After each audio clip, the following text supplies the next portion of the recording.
for sharing those readings with us. Hope.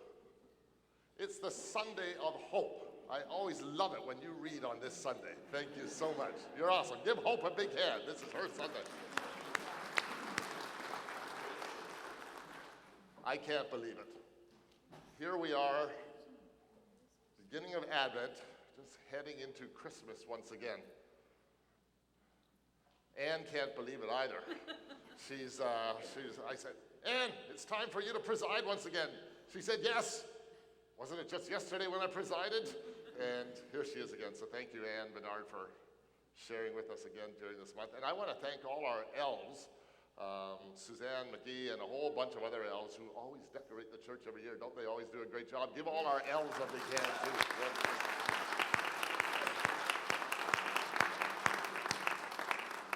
Part of the joy of this season is just the beauty of this season.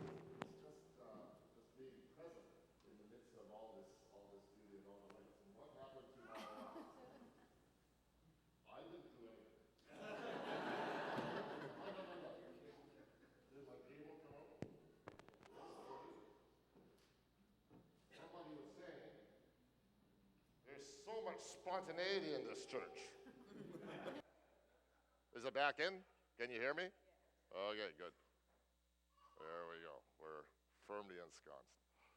So this Sunday, I want to speak about, as I've been saying to you over the last few weeks, I want to speak about our BUC response to the refugee crisis that is facing the world.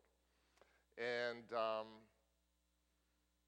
it's a perfect Sunday on which to speak about this, because it's our response and the response of other churches all around the world that is indeed a source of hope. Advent is always characterized by 4 key themes. The first Sunday of Advent is characterized by hope, the second Sunday by peace, the third Sunday, Cantata Sunday, and oh, it's going to be an awesome cantata this year, and I'm singing in it for the first time. Oh no, don't be clapping for me. You be clapping for all these other folks, but it's going to be awesome. It's just going to be absolutely wonderful, what it always is. It's a Sunday of joy, and what an experience of joy that is going to be once again. And then the last Sunday before Advent is always Sunday of love, but this is the Sunday of hope. And so it's an appropriate Sunday on which to be speaking about this refugee crisis facing the world, and the way the world is responding to the refugee crisis, or at least parts of the world are responding. What I wanted to just say initially is we do need to respond, okay?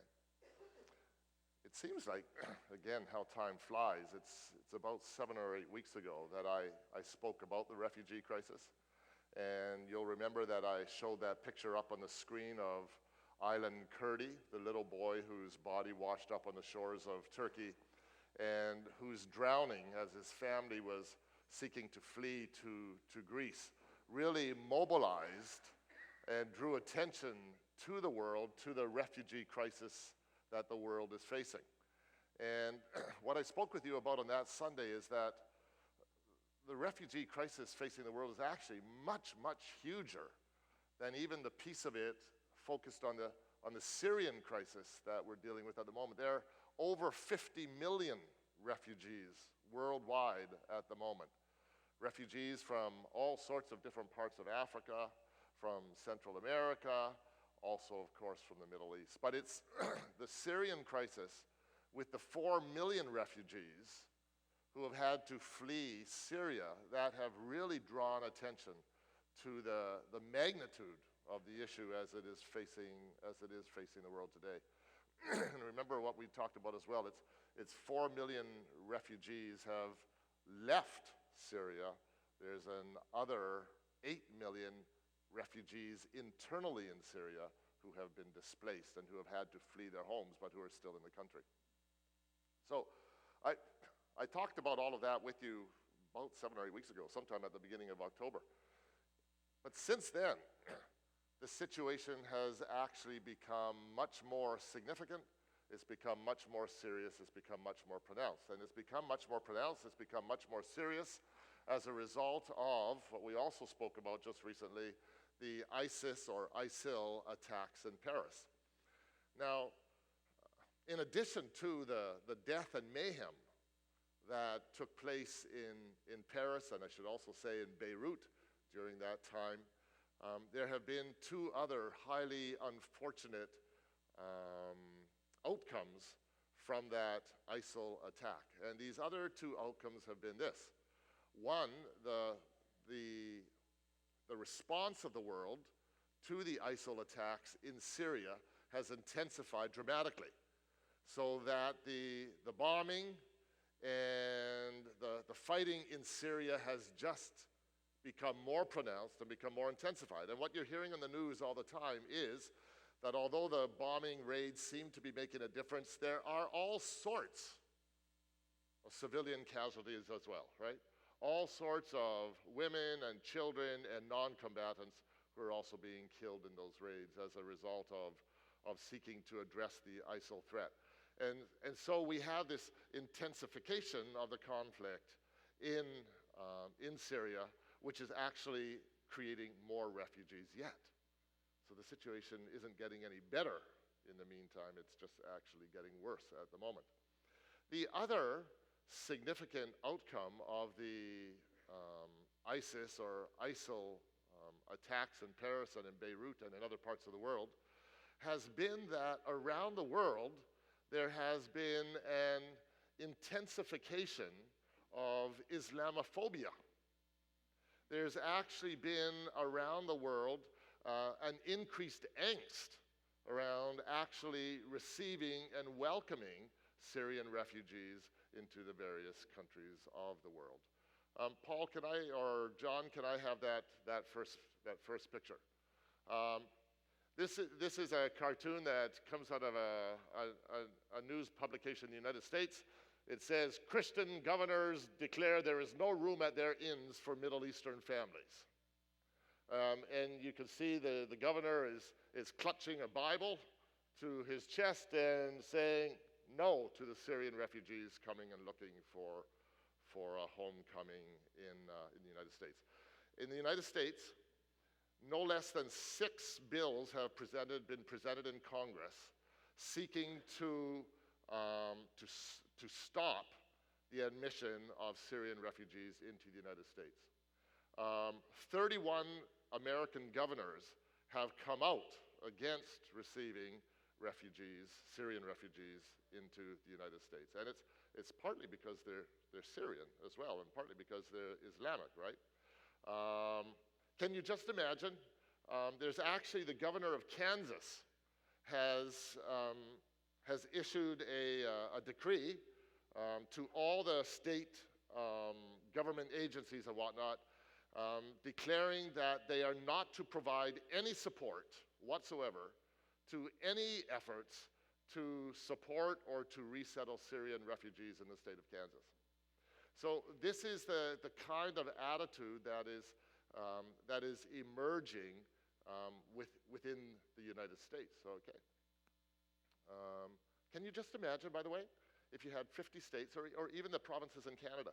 And what they're trying to do in the United States is the governors, what they're trying to do is they want to keep Syrians out of their states. So can you just imagine if all the states now had checkpoints and anybody trying to go from one state to the other had to show some kind of passport and immigration status and all? It's nuts. It's nuts. And yet that's what's going on. It's also happening in Europe itself.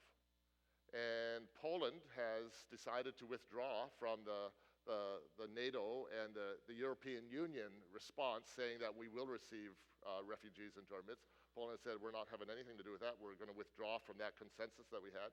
And of course, there are right-wing political groups in both France and in Holland and other parts of Europe that are also saying no to refugees. Let's see that other picture as well. There's another cartoon you can see. So there is some of this going on in the world, right? You see, Syrian ship is going down, world response in the rowboat.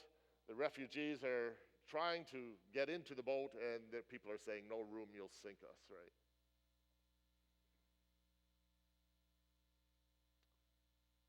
So I'm glad to say that in Canada, the response has been different, right?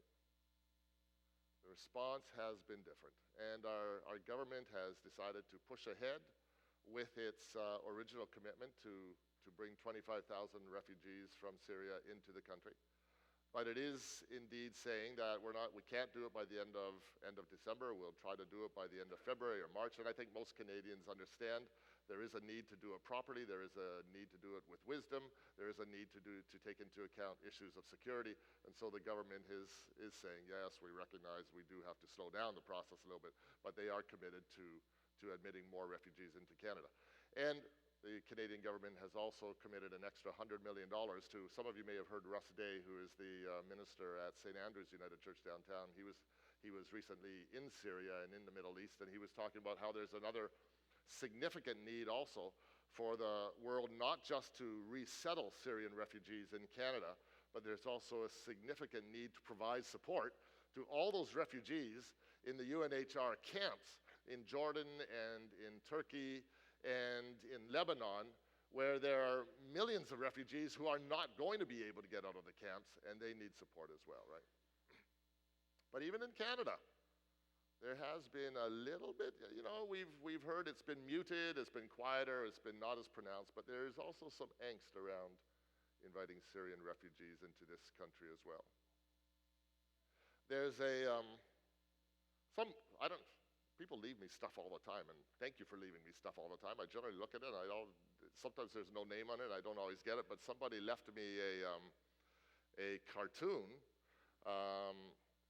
with some back historically it's a historical cartoon. There's an Aboriginal person standing on the shores of North America, and there's ships coming over from Europe. I don't know who of you sent this to me, but anyways, and the Aboriginal person is saying to the European person, "We're not accepting any refugees."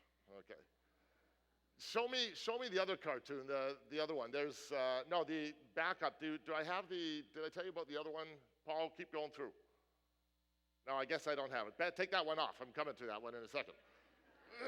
Anyways, there's a cartoon that I gave to Paul, but there's another one. There's another cartoon of a couple of Aboriginal people on the shores, and there are pilgrims coming over to the United States, and they're saying, one Aboriginal person is saying to the other Aboriginal person, "I don't think we've vetted these Christian refugees sufficiently yet."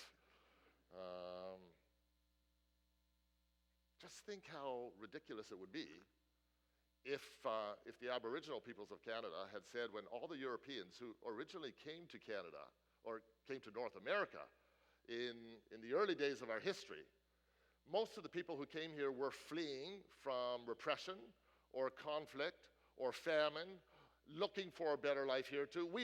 All our families originate from refugees in some form or fashion. And if our Aboriginal people had said, "You're all refugees, we don't want you," and remember, you're not of the same religion as us either, so we don't want you over here, right? What would our world look like today, right?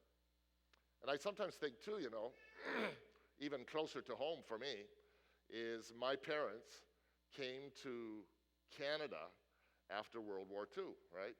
So my parents were German immigrants. My dad had actually my dad had been a very anti-Nazi proponent during the war in Germany. And after the war, he actually worked for British intelligence for a while, gathering intelligence around what was going on in Europe. And he was quite aware that there was a potential risk that Russia might still invade Western Europe. And so my dad had a real angst over this possibility because it wasn't just atrocities committed by the Nazis. It was also atrocities committed by many groups, and including the Russians. So my dad was very, very concerned about the Russians coming into Western Europe and being a very threatening and hostile situation. So my dad said to my mom, after he had been there for a few years post-war, he said, let's go to Canada. It'll be more secure, it'll be safer, we'll have a better life in Canada. He had been in Canada once earlier. So my dad and my mom were, in a very real sense, refugees, in a sense, when they came to Canada after World War II. And I think about all the people who came from Germany and the European countries that supported Germany during the war, and just our country would be a totally different country if the Canadian government had said at that time, "You're German. Therefore, you're a potential terrorist or you're a hostile alien coming to our country. You're cut out," right? Just think about it, right? Just think about what Canada would be like today. And then that brings me to our gospel story for the morning. Let's have that one now, John. Thank you. Now the next one. That one. I love this one. You seen this one? It's the innkeeper in Bethlehem saying, "Go away, we only take Christian refugees."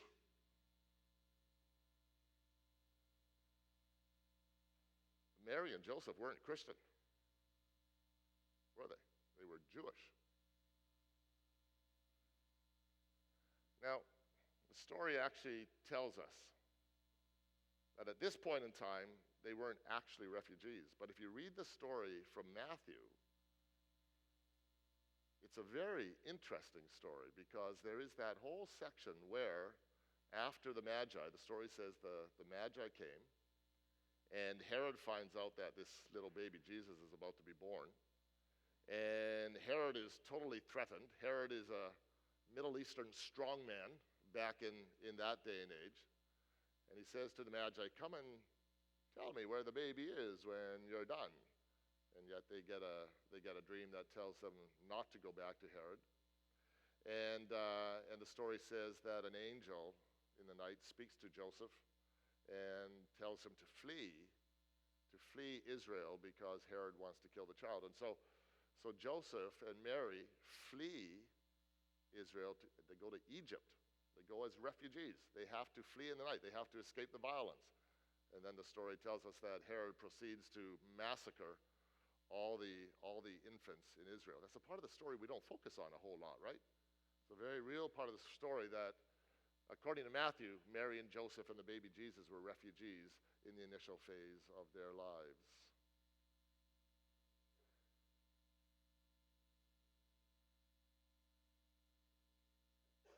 Our theology says,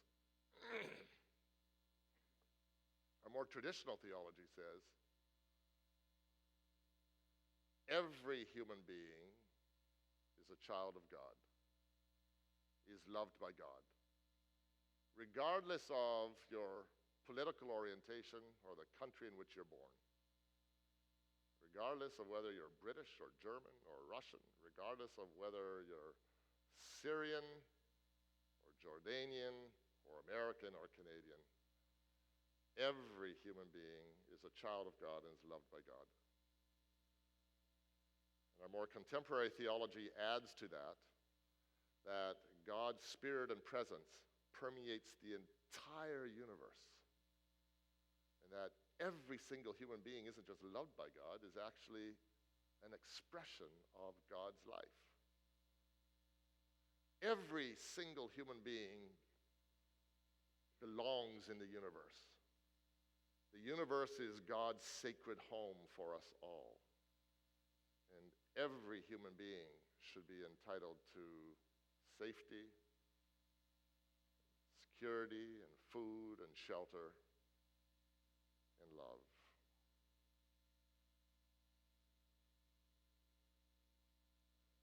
And that's why we need to respond. It's quite simple. And so we are going to respond. And as I said to you earlier, the Canadian government is seeking to bring in 10,000 refugees by the end of the year, another 15,000 within the next couple of months. And they have asked the churches. I can go into all the ins and outs of the technical relationship, but the churches have a very formalized kind of relationship with the government. We are called sponsorship agreement holders.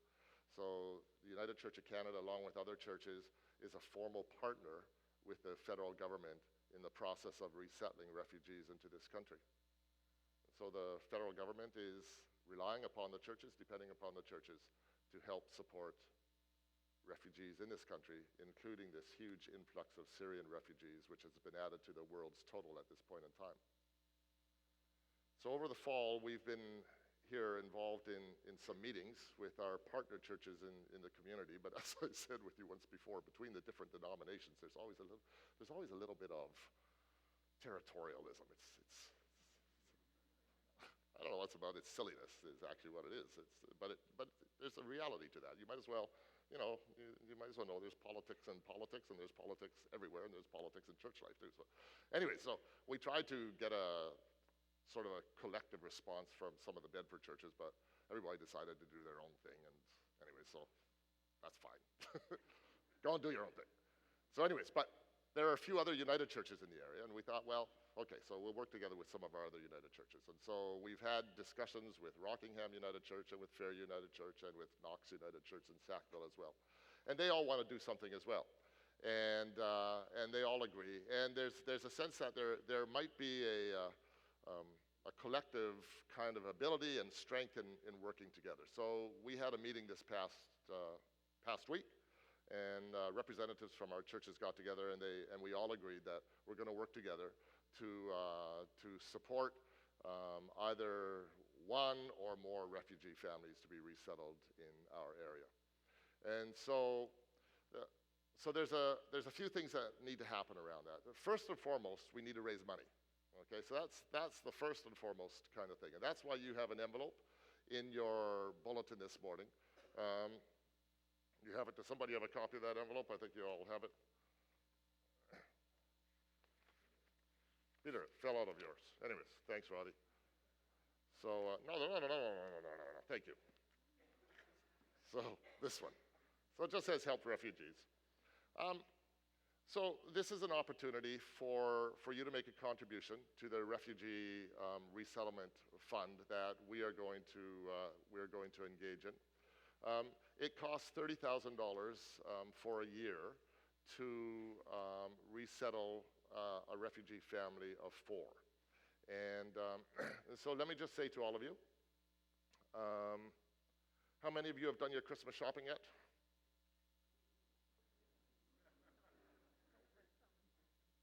If you haven't, you've got a wonderful opportunity, and if you have a wonderful opportunity to make a gift to somebody, to your church's refugee resettlement fund in honor of somebody that you love or care for. It's a wonderful way to make a difference. So if you're able during this season to make a special gift, the envelope will be in the bulletin throughout the weeks of Advent, because there's always a whole pile of people, and people from outside the church as well as people inside the church. So if you're able to make a gift of any amount to this refugee settlement fund, that'd be a great thing. Thanks, Roddy.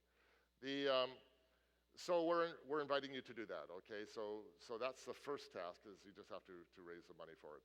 There's a lot of ins and outs, and we'll get into that at a later date. The second thing is, in addition to the fundraising, what we need to do is we need to put together a steering committee. And so there's going to be a steering committee, and on December the 8th, which is a Tuesday, and the date is in the bulletin, we're going to invite people who would like to be involved in the Syrian resettlement process to join us for a meeting here at the church. It'll be at 7 o'clock, and at that meeting what we're going to do is we're going to establish a steering committee that is going to oversee the effort to resettle a Syrian refugee family or families here in our community.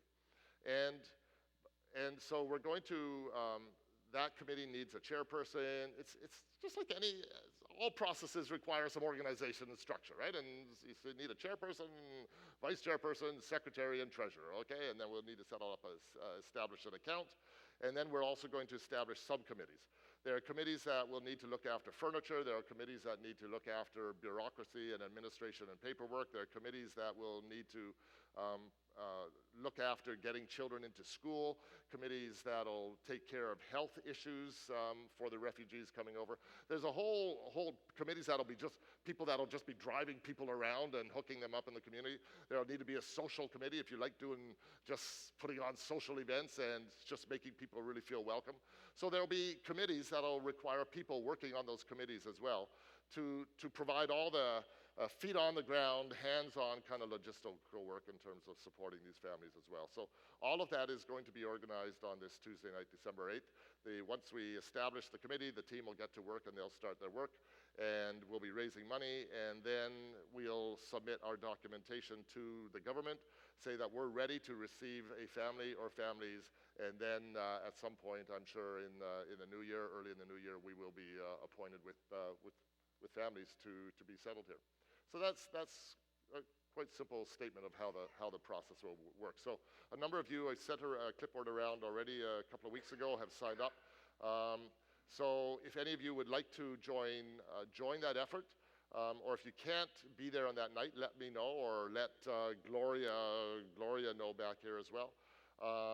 But otherwise, if you're able to come and join us that evening, and be thinking about what you can bring to the process, and we will respond. It's a funny thing sometimes that every Christmas we go into the whole hustle and bustle, and so much of that hustle and bustle is about doing for ourselves. This year we have an added component thrown into the works for ourselves as a community right at this time of year. It's the added component of providing hope and safety and love and security to a family who finds itself very much in the same position that the gospel tells us Jesus and his family found themselves in after the birth of Jesus. Christmas is all about love. It's all about caring. It's all about providing compassion. It's all about helping people to feel at home in this world and with people who love them. I can't think of a better project for us to be engaged in right at this time of year. Namaste. Be you see.